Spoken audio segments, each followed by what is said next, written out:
a national deficit of $11 trillion. At what point do we run out of money? Well, we're out of money now. We're operating in deep deficits. We're out of money now. We're out of money now. We're out of money now. By any decisions we've made on healthcare so far, this is as a consequence of the crisis that we've seen, and in fact, our failure to make some good decisions on healthcare over the last several decades. National League, as you know, hasn't won the All-Star game since 1996. This is a problem.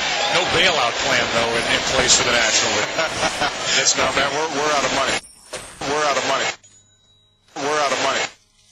We're out of money. We're out of money. We're out of money. We're out of money. We're out of money. We're out of money. We're out of money. We're out of money. We're out of money. We're out of money.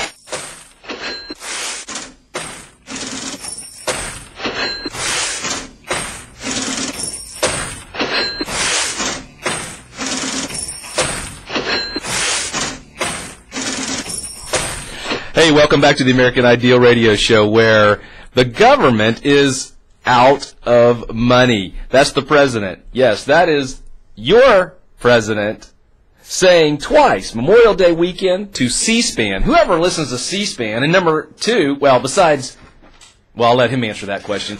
Who listens to C-SPAN? And that was at Memorial Day weekend. I mean, we got a weekend where we got the peasantry gets a day off to go, play. Who's going to watch C-SPAN? And then, of course, half of America's tuned into the, America's pastime, baseball, the All-Star game, and there he is yucking it up with Tim McCarver and Joe Buck. And Joe Buck has the wits and has the temerity to say, hey, the National League's in a slump. 12 years here, they can't win a game. How about a bailout plan? And again, the pat answer is, we have no money. And the clip before that was the IOUSA, that's right, IOUSA, the trailer for the IOUSA movie. It's IOUSAthemovie.com. You can watch it for free, YouTube, Google, whatever, or give them a few bucks and buy the DVD. Bring some people over and have a little, money party at your house right there. So, Jim, can you believe it? Well, let me ask the question. Who in the heck watches C-SPAN? I mean, come on. Well, the way I see it, it's either the incredibly bored or the incredibly concerned. And in my category, it comes under incredibly concerned because, believe me, I have a very rich, a very filled life being between my full-time job as a single parent to running this network and, of course, other endeavors we've been doing up until till December of last year, when I was running and owned a company called Advanced Virtual Technology. So you watch C-SPAN. That's a long answer, but your answer is you watch C-SPAN. Right, that's correct. As a concerned citizen. As a concerned citizen, not because I'm bored with my life. No. No, and the reason for it is because whether it's Fox News or CNN or MSNBC, they all package and only cover the parts of stuff they want to cover. They take sound bites and snippets of what people say. And so I felt like for me to be educated, to actually have an understanding of what they're actually not taken out of context, but what they're actually saying when they say it. That's why I monitor it and watch some of those channels. For instance, back during one of the debates over the immigration thing, Hillary Clinton was up there. It must have been about 3 o'clock. This is when they went 24 hours. They went for a long time.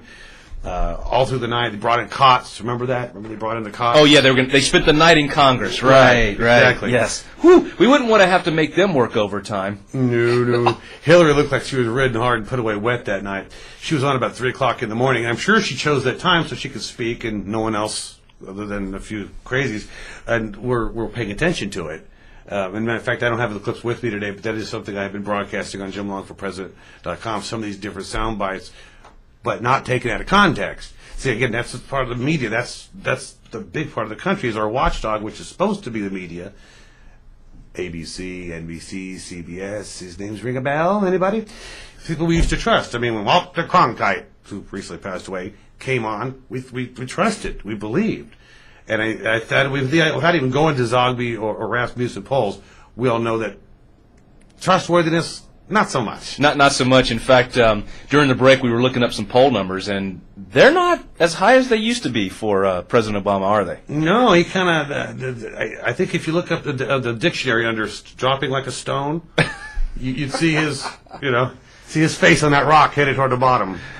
Rasmussen and basically Zogby say the same thing, and that is that his approval rating is now down to 48%. They're pretty solid on that number, apparently, between both polls. And both polls exactly on the strong disapproval number is 51%. Strong disapproval. Okay, so when Clinton, or I don't remember Obama saying this, but I do remember Clinton saying that he had a mandate. The people had spoken, and I think Barack said this back right after the election. The people had spoken. Wait.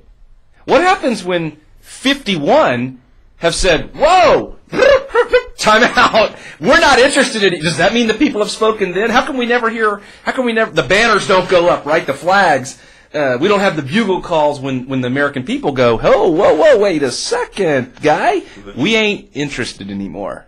The rose is definitely, the bloom is definitely off the rose, the honeymoon is over, and that's why I started this by saying congratulations to us, to we the people, because the fact that we have flooded the Washington with phone calls, the fact that we've slowed down this, what they're calling a healthcare bill, which is H.R. 3200, which has nothing to do with healthcare. I mean, it has to do with it by subject matter, but it's not what it's intended to do.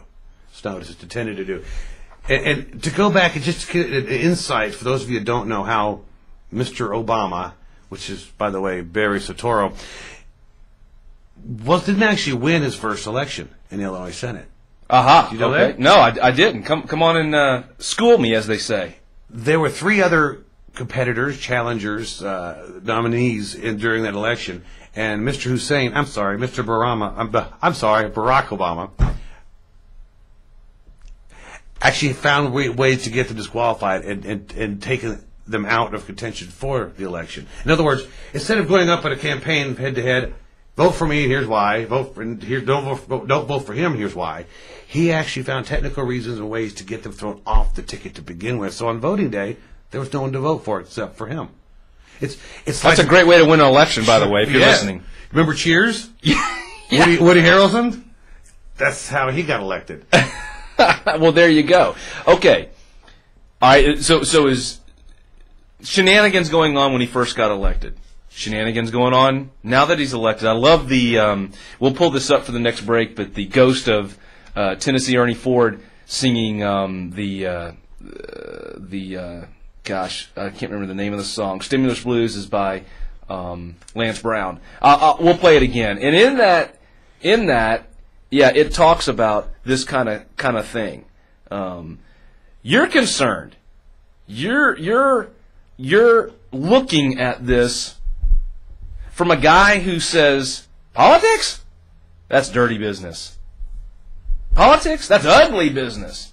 And yet, you're so concerned that you're willing, God love you, you're willing to watch C-SPAN, and not be put to sleep.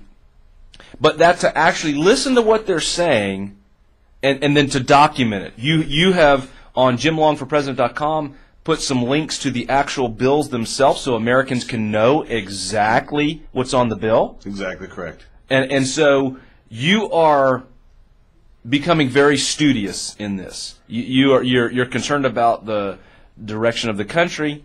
You're concerned about, in essence, a takeover of government, what I would term from the American Ideal Radio Show standpoint, government over man. There's a principle that says America was not founded upon government over man, but quite the contrary. We were founded upon the concept of freedom and liberty, and that is that government was a servant of the people, and that servanthood attitude was to protect their life and property.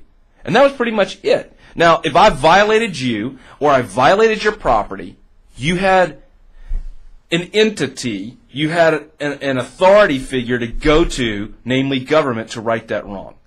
And today,